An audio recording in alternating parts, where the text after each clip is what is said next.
Hey guys, Stephen Tony here, and I am back with a new video. But first, I wanted to give shoutouts to Cinemaniac77, Eastwood for Life Fan, Mundo Chelevic Movies, Undead Sick 83, and Master Mix Movies for their kind thoughts and wishes while I was in early recovery from my gallbladder surgery.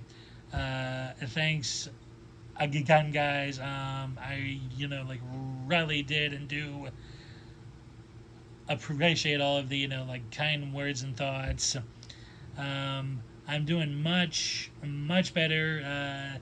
Still not at 100% quite yet. I mean, I still can't lift anything heavy or bend for certain ways. But other than that, I'm fine. Breathing's good. My appetite's been extremely better. So yeah, yes, I'll leave links to those channels in the description below.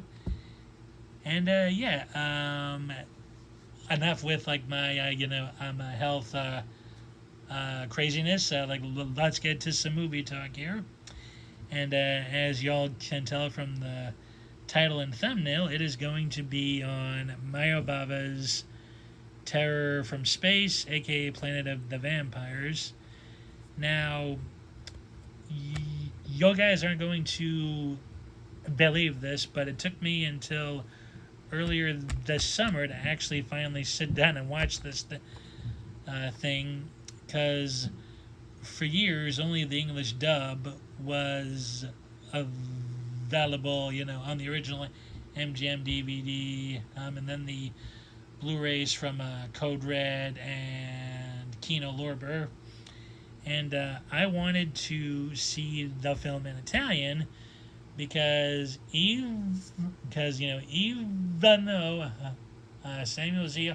Arkoff and James H. Nicholson did put money into the film, I saw this primarily as an Italian film, since it was directed by Bava, co-written by him, and a bunch of other Italian writers, and so on and so forth. I saw this primarily as an Italian feature, and wanted to see it how it was originally seen. Now, initially, I thought the Play-On exclusive Digipack release of the film, which I got courtesy of Donnie.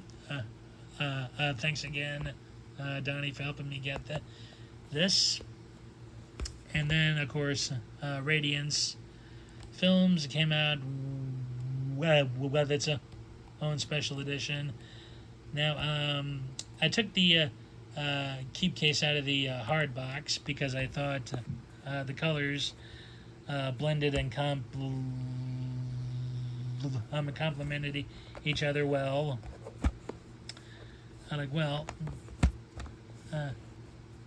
So yeah, so I couldn't really just choose between one. So I'm glad in the end I got both. So now yeah, I'll start off.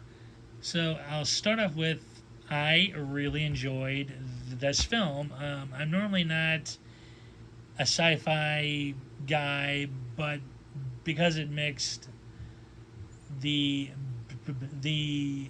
basics of science fiction, a mystery, and why these astronauts ended up on this planet, the who done it, because some of them have already been killed off, and of course horror with the brooding atmosphere, fear and the uncertainty.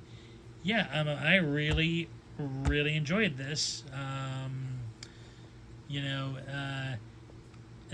The acting's fairly good from all of the cast, especially Barry Sullivan, Norma Bengal, Angel Aranda, and and um and Evie Moran, and the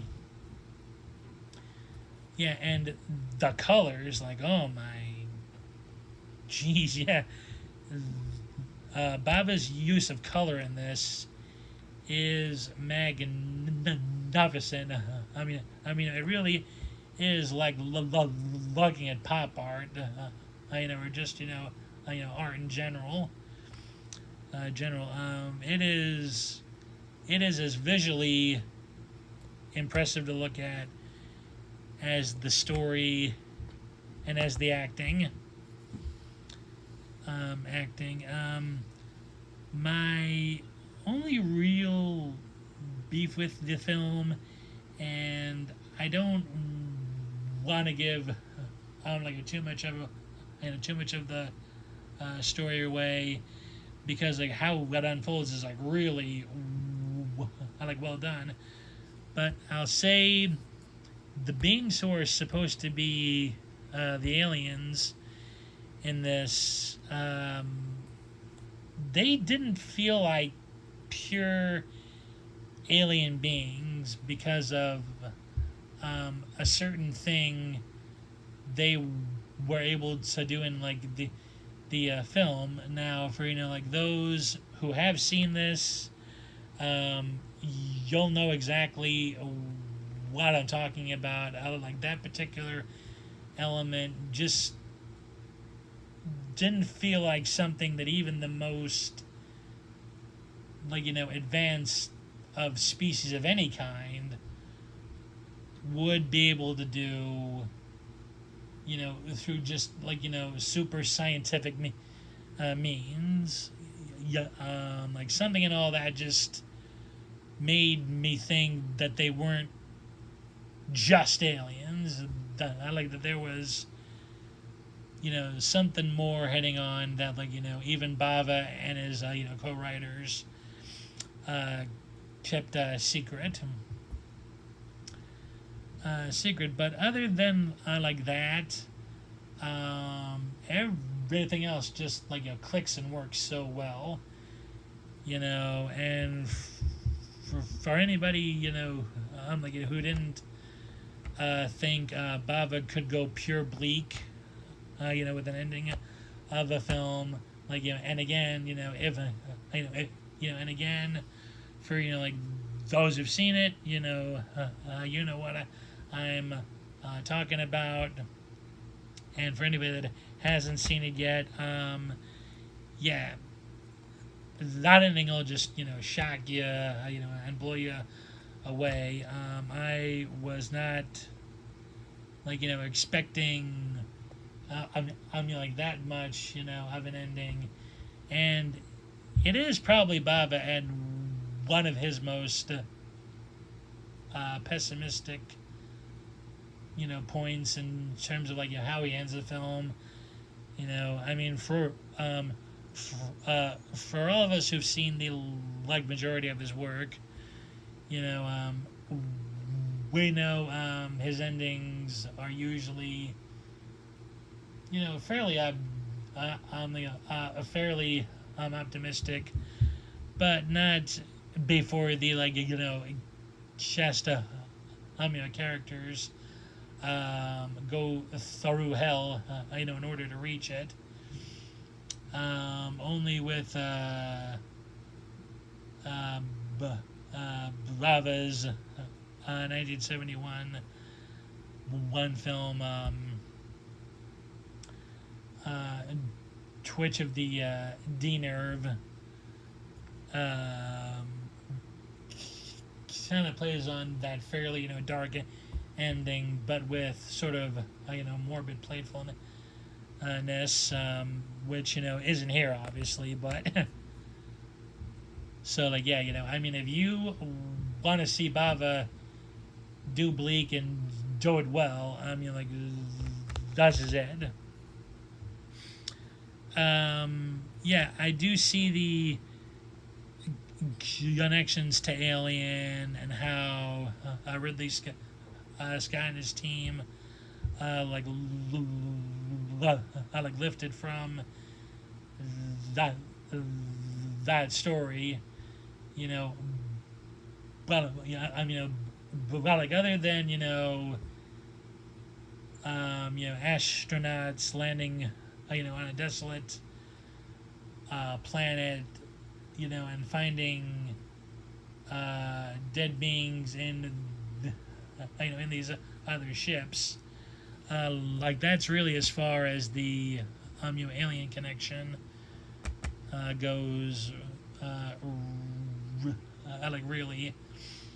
So yeah, but on to these two exquisite versions. I ended up watching the Radiance Films edition in the and because it had the English subtitles for the Italian track. But I did watch a little bit of the play on Blu-ray,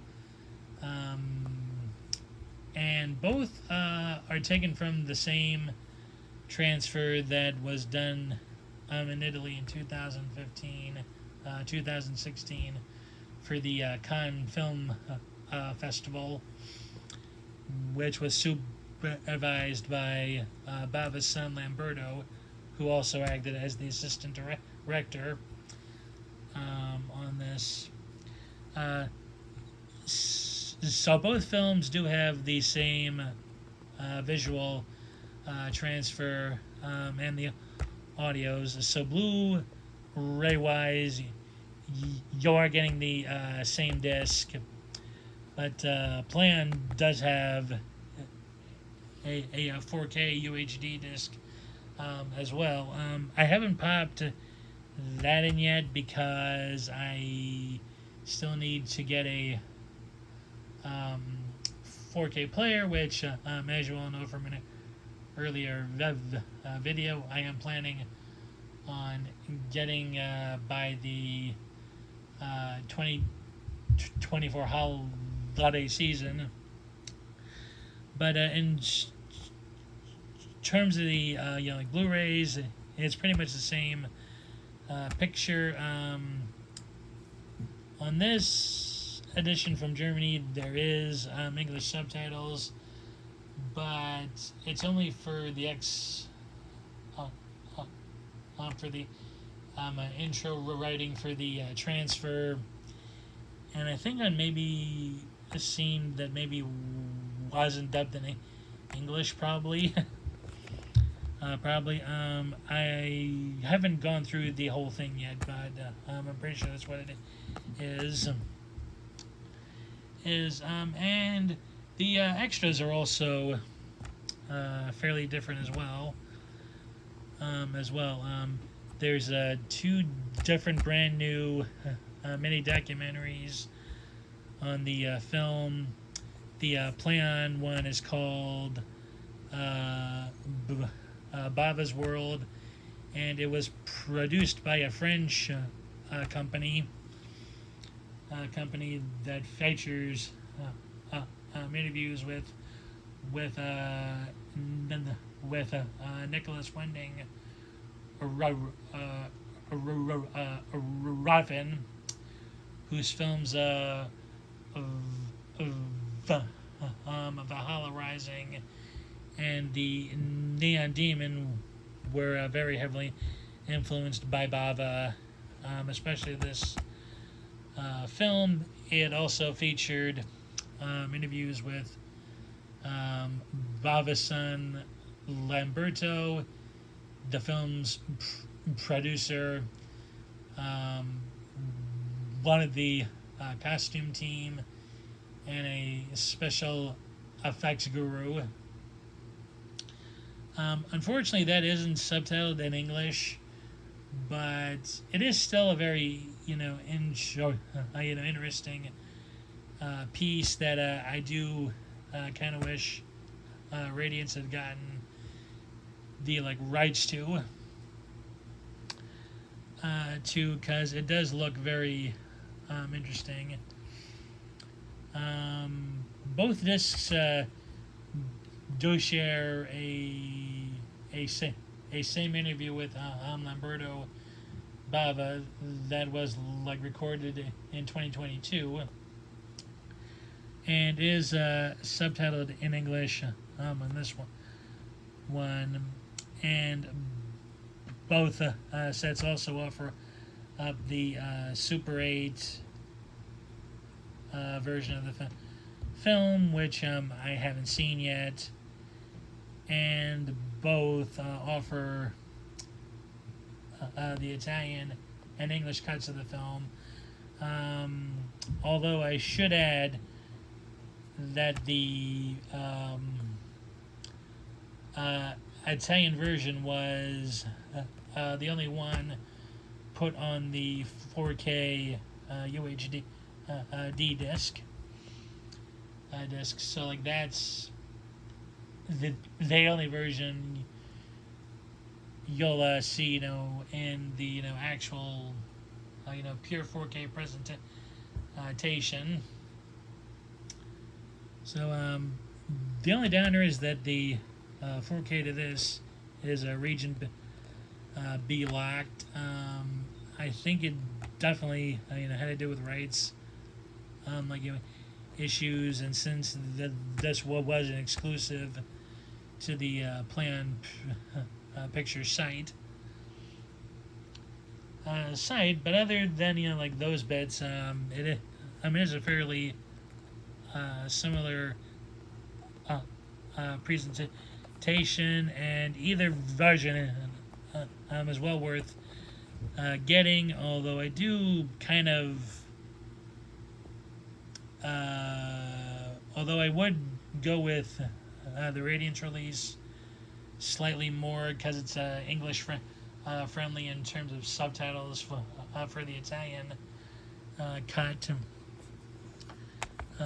But all in all, like you really can't go wrong, either way, and it's a solid film. The cinematography is great. Acting's good, story's good. And again, just Bava's usage of color is par none. I mean, it really is looking like a painting of some form or another. I'll actually be doing a more detailed write-up of this for a high-def digest in the future. I just have to set it up with the head editor, and see what he thinks. But I really would like to go more in depth with this. I just wanted to give my initial thoughts, and which version may or may not surpass the other. But I would say all in all, it's a tie here. So yes, thank you for watching. If you would please give this video a thumbs up, and please press the bell notification button if you haven't yet, and want to subscribe, and get more content like this. And please feel free to leave any comments below. If you've seen the film, did you like it? Hate it? Have you seen it yet? What version of the film do you have on home media? And yes, thanks again for watching, and I'll see y'all in the next one. Take care, guys. Bye.